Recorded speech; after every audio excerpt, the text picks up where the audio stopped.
another video in a series over Tai Chi postures, moving Tai Chi postures, we'll say, from Chang Taijiquan. Today we're going to look at snake creeps in the grass, and pretty much all Tai Chi styles, there is some version of this. There's different names for it, and different ways to apply it, as well as do it. So just like the other pieces, we're going to look at it as a line. And as I've shared in some of the other videos, I'm not trying to do this as a performance or some kind of competition level. I'm just trying to do and show the mechanics of the movement. So and most of the time when you see this movement, you'll see the person come from here to the ground, and as they drive back up. In Chang Tai Chi, when we do the piece, we come to the hip and we extend out, right? So to the hip and extend out. And I can't speak for the other systems and things like that about what they're using it for or applying the movement. I will say that I feel that some probably agree with what I'm going to share and maybe some don't. So I don't see this as a strike. I see it primarily as a throw. And this hand here, when I do this action, the reason we do it from the hip region, right, instead of all the way to the foot, is for application. We don't want to go all this way to try to execute this movement.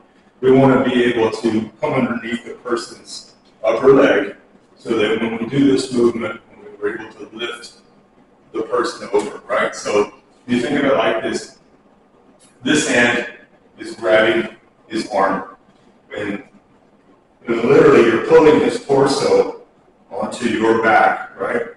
This hand goes in, and then literally I would drive up and toss him over, right? And I would pull this arm, and I would make him land here. If I wanted to control this arm, right, I would do this to pull him up. If I wasn't being so kind, when I do this movement and I drive, I would try to flip him here. You could also do the movement in this way, and as you do this, it'll roll off of your back. I've actually had that done to me unintentionally. It's not fun to fall like that. Sorry, I've had allergies today, so my throat's a little scratchy. On the other side of that, if you're doing it in your 60s, 70s, and you're doing Tai Chi, this potentially is really difficult, potentially for you to maybe get down that low. And yes, it gives a great stretch to the hamstrings and even to the lower muscles in the calves, right? But the hip action that we're doing with this, driving this way and coming out, driving this way and coming out, it's really engaging the core and the hips and the upper legs and the lower legs too. It's actually probably a better version of it for if you're a senior and you're coming to Tai Chi, especially like Chang. I like to look at variations on the pieces for people and all of that stuff when I teach people. But with this movement, it's clean, and if you look at it from the self-defense aspect, it makes more sense. The thing about putting it low is two things. One, if the person puts this arm between their legs, and the person steps like this, they can potentially damage your elbow joint. Okay. So that's the other reason why we don't go that far. So one, we want to attach to the person's torso, not to the leg down there. And two, it's a safety feature. And again, if I look at it for someone that's purely doing Tai Chi for health and wellness, there's not not a need to do this. Now, if you have that type of flexibility, that's great. But I would rather work on engaging these muscles and this stuff than just getting in a stretch. Now, well, what about all the leg maneuvers that you guys do? Yes, great point, flexibility. The problem is that a lot of people, when they do this move, they go down, they will round the back to try to do this instead of trying to sink and keep the back flat.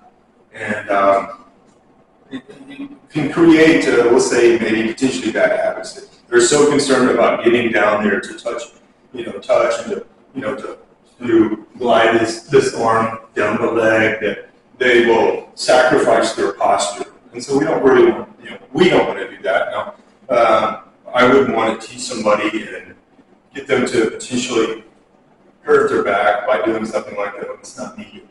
So, that being said, if I do this movement from side to side, right, I'm here, and I'll just step through, and again, I shift out, shift out, shift out, and you can do it in a line like that. In the long form, Chang's long form, it's done 2 times. Most Tai Chi forms, long forms, it's done 2 times. Potentially you'll do it in some short routines. So it's not a overly popular movement for repetition, like something like brush knee or wave hands like Klaus. So if you want to do it and add the fullness of the movement, it's easy enough too. So here, and just think, when you go to do this movement, right, and I go to lift, I'm going to think about this arm. I'm going to change my gaze. So I'm looking here, I'm scooping him up, I drive, and I look here, right? Now I'm holding his arm, I've pulled him on there, and now he's like this on his side. So I do it as a line drill, right here, up, up, up. You can do it just one row.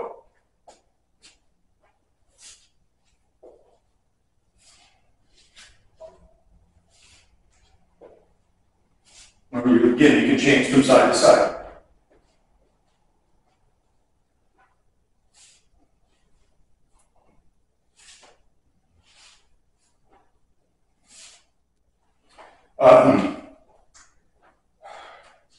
Doing it as a strike, some people would maybe say it's a strike, but you have to say to yourself, what am I, if you're doing this movement and, I guess you could strike them in the groin, right? Or, strike them in the groin. Or if you went down here, I don't know, maybe you're trying to attack his ankle, So again, to me, it's really more predominantly just a throw. Now, if you're doing it for application and you seize this arm, right? This hand here, I would grab at his wrist and I would push the hand, and when my hand gets to his leg, I would disengage from the hand and lift up, right? Or, you follow what I'm saying? Lift up. Other than that, it's a pretty straightforward movement.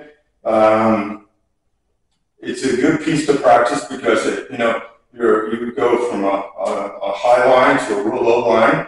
So good for it's still good for opening up the hips and things like that without me squatting all the way down again. Now this backhand, you can turn it under or drop it down. Here, as this goes up, this can turn under.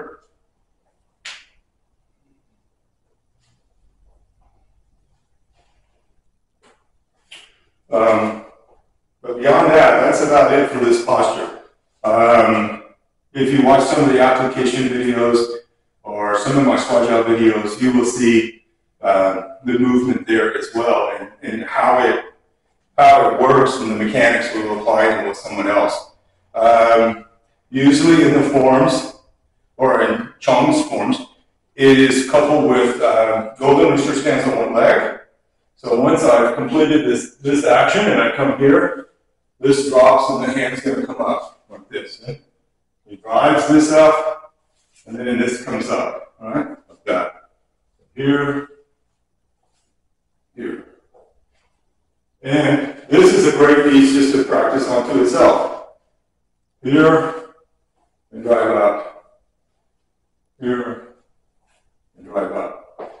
It's also done with step up to 7 stars, which is the very end of a long form. Some forms like short routines that are bigger, maybe like 30, 40 something postures, you'll usually find it in those too. And but so from here, I would step up like this, right? You'll see it done as this, and we do it as open palms like that. So from here.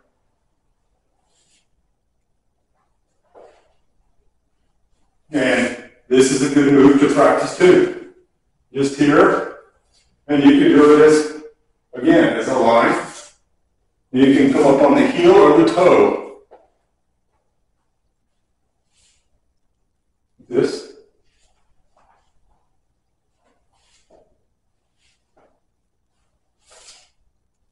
And do it as a line.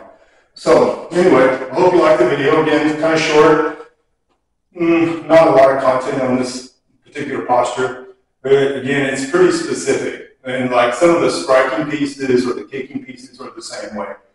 Maybe there's 2 or 3 variations on it, maybe only 1 or 2, and because it's something, we'll say again, more specific.